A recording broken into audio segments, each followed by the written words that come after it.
নমস্কার বন্ধুরা, আমরা অনেকেই আছি যারা ছোটোবেলা থেকে মেলায় গেলে চটপটি খেতে খুবই পছন্দ করি।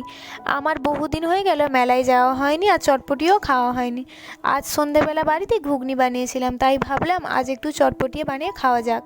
তো বাড়িতে বানালে ওটা অনেকটা স্বাস্থ্যকর হয় আর অনেকটা নিট অ্যান্ড ক্লিনও হয়, তাই ভাবলাম বাড়িতে বানিয়ে খাওয়া যাক, আর সেটাই আজ আপনাদের সঙ্গে শেয়ার করছি।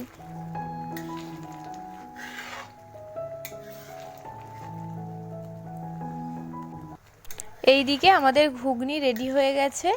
ঘুগনিটা ফুটতে ফুটতে আমি এইদিকে শসা, পেঁয়াজ, গাজর এই সমস্ত কিছু কুচিয়ে নেব।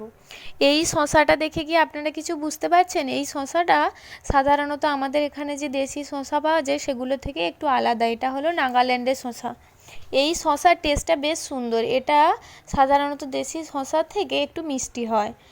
এগুলো সমস্ত কিছু আমি কেটে গুছিয়ে নিয়েছি। একদম সরু সরু করে ছোট ছোট করে কেটে নেবেন।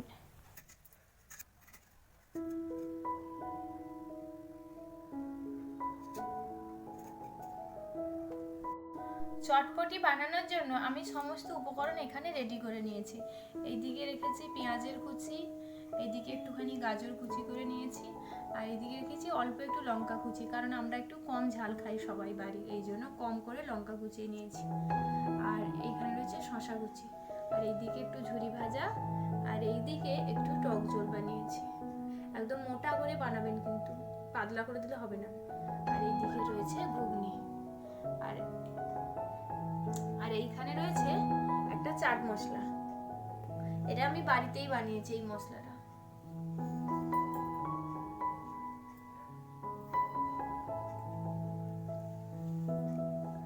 এইবার আমি বাটিতে সার্ভ করে দেব।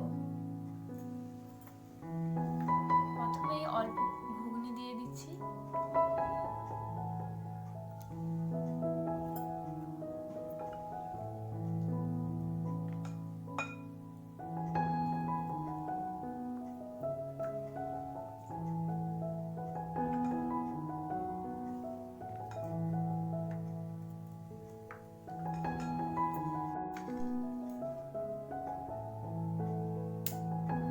এবার উপর থেকে একটু শসা কুচি দিয়ে দেব।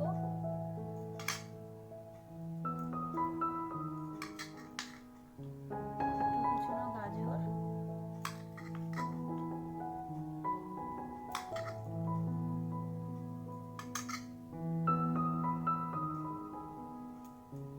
পেঁয়াজ কুচি, আর সামান্য লঙ্কা কুচি, আর এই ঝুরি ভাজা।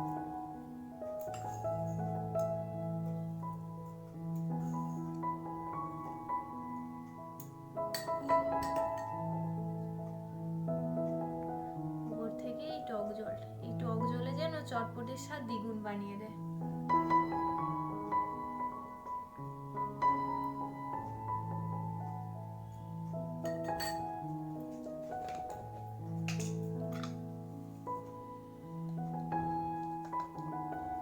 এবার একটু চাট মশলা দিয়ে দেব।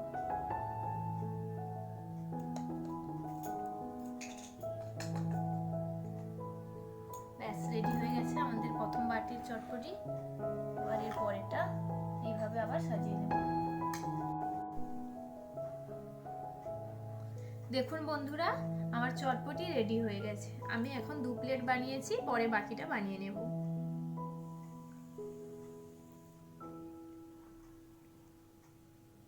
কেমন দেখতে হয়েছে আপনারা কিন্তু অবশ্যই কমেন্ট করে জানাবেন।